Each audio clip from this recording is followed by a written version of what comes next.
Hi friends, welcome to Fin Greeks. ఈరోజు మన topic highlights of AP budget. So ఇక్కడ మనం చూస్తే బడ్జెట్ ఓట్ ఆన్ అకౌంట్ బడ్జెట్ని ఆర్థిక మంత్రి యనమల రామకృష్ణ గారు శాసనసభలో ప్రవేశపెట్టారండి. సో బడ్జెట్లోని ముఖ్యాంశాలు మనం తెలుసుకునే ముందు ఓట్ ఆన్ అకౌంట్ బడ్జెట్ ఏంటో తెలుసుకుందాం. ఓట్ ఆన్ అకౌంట్ బడ్జెట్ అనేది సార్వత్రిక ఎన్నికల ముందు అంటే ఎన్నికలు 2-3 నెలలు ఉన్నాయనగా బడ్జెట్ని ప్రవేశపెడతారండి. ఈ బడ్జెట్ అనేది షార్ట్ టర్మ్ బేసిస్లో ఉంటుంది, అంటే 2 నుంచి 6 నెలల కాలంలో ఉంటుంది. నెక్స్ట్ ఏదైతే ప్రభుత్వం వస్తుందో ఆ ప్రభుత్వము పూర్తి బడ్జెట్ని మళ్ళీ ప్రవేశపెడుతుంది.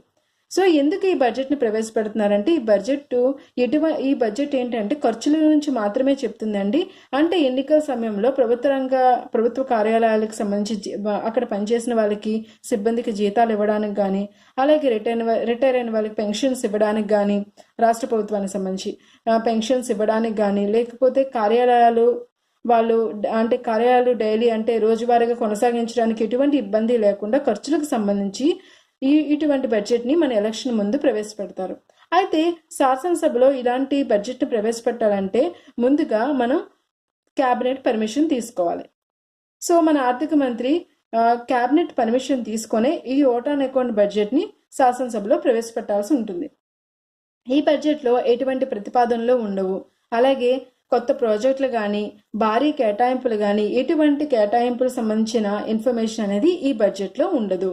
సో ఇదండి ఓట్ ఆన్ అకౌంట్ బడ్జెట్ అంటే. అయితే చాలా మందికి ఓట్ ఆన్ అకౌంట్ బడ్జెట్ అంటే ఇంటీరియం బడ్జెట్ అనుకుంటారు.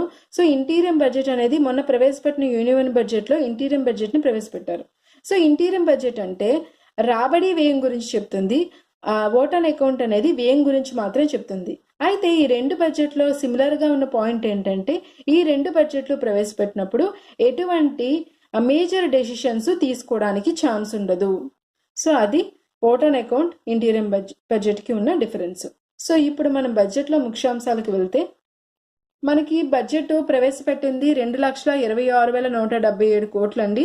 అలాగే రెవెన్యూ వ్యయం చూస్తే మనకి 1,80,000 కోట్లు. అలాగే రెవెన్యూ మిగులు చూస్తే 2,099 కోట్లు. మూలధన వ్యయము 29,596 కోట్లు. ఆర్థిక లోటు మనకి 32,390 కోట్లు. సో ఇక్కడ మనం చూడండి, గత ఏడాదితో పోలిస్తే బడ్జెట్ అనేది 18.38% అనేది పెరిగిందండి. అలాగే 2014-15 ఆర్థిక సంవత్సరంలో రాష్ట్రానికి అప్పులు 1,48,744 కోట్లు ఉంటే 2017-18కి ఆర్థిక సంవత్సరంలో రాష్ట్రానికి అప్పులు 2,23,706 కోట్లు ఉన్నాయండి. అలాగే సో ఇక్కడ మనం రంగాల వారీగా బడ్జెట్లో కేటాయింపులు చూస్తే ఆర్థిక శాఖకు 51,840 కోట్లు అండి. అలాగే పంచాయతీ రాజు గ్రామీణ అభివృద్ధికి 35,182 కోట్లు. జనవనరుల శాఖకు 16,852 కోట్లు. వ్యవసాయ రంగానికి 12,732 కోట్లు. వైద్యం, ఆరోగ్యం, కుటుంబ సంక్షేమానికి 10,032 కోట్లు. వృద్ధాప్య వితంతు పింఛన్లు 10,400 కోట్లు. మున్సిపల్ శాఖకు 7,979 కోట్లని శాంక్షన్ చేశారు. అలాగే బీసీ సంక్షేమానికి 8,242 కోట్లు. హోంశాఖకు 6,397 కోట్లు అనేవి శాంక్షన్ చేశారు. అలాగే రోడ్లు, భవనాలు, రవాణా శాఖకు 5,382 కోట్లు. రెవెన్యూ శాఖకు 5,546 కోట్లు. విద్యుత్ మౌలిక వనరులకు 5,473 కోట్లు. రైతులకు అన్నదాత సుఖీభావ పథకం కింద 5,000 కోట్లు అనేవి శాంక్షన్ చేశారండి. పరిశ్రమలకు 4,114 కోట్లు. అలాగే ఉన్నత విద్యకు సంబంధించి 3,171 కోట్లు శాంక్షన్ చేశారు. ఇక్కడ మీరు చూస్తే న్యాయశాఖకు 918 కోట్లు. ఐటీ కమ్యూనికేషన్కు 1,006 కోట్లు. ప్రణాళిక విభాగానికి 1,400 కోట్లు. అలాగే సాధారణ పరిపాలనకు 1,117 కోట్లు. అలాగే మైనారిటీ సంక్షేమానికి 1,300 కోట్లు. కాపుల సంక్షేమానికి 1,000 కోట్లు. మైనారిటీ సబ్ ప్లాన్కు 1,300 కోట్లు. ముఖ్యమంత్రి యువనేస్తం పథకానికి 1,200 కోట్లు అనేవి శాంక్షన్ చేశారు. అలాగే ఇక్కడ మనం చూస్తే బ్రాహ్మణుల సంక్షేమానికి 100 కోట్లు. క్షత్రియుల సంక్షేమానికి 50 కోట్లు. ఆర్యవైశ్యుల సంక్షేమానికి 50 కోట్లు. ఇళ్ల స్థలాల సేకరణకు 200 కోట్లు. చంద్రన్న బీమా పథకానికి 354 కోట్లు. అలాగే అన్నా క్యాంటీన్ల ఇక్కడ చూడండి, అన్నా క్యాంటీన్లకు శాంక్షన్ చేసింది 300 కోట్లు. చంద్రన్న పెళ్లి కానుక కింద ఎస్సీలకు 128 కోట్లు, మైనారిటీల దుల్హన్ పథకానికి 100 కోట్లు శాంక్షన్ చేశారు. 308 కాపు భవనాల నిర్మాణానికి 123 కోట్లండి. గృహ నిర్మాణానికి 4000 కోట్లు. అలాగే పౌర సరఫరాకు 3763 కోట్లు. సెకండరీ విద్యాశాఖకు 3171 కోట్లు. అలాగే మహిళా శిశు సంక్షేమ శాఖకు 3400 కోట్లు. అలాగే బీసీ సప్లాన్కు 16,226 కోట్లు. అలాగే ఎస్సీ సప్లాన్కు 14,367 కోట్లు. ఎస్టీ సప్లాన్కు 5,385 కోట్లు. బీసీ కార్పొరేషన్కి 3,000 కోట్లు శాంక్షన్ చేశారు.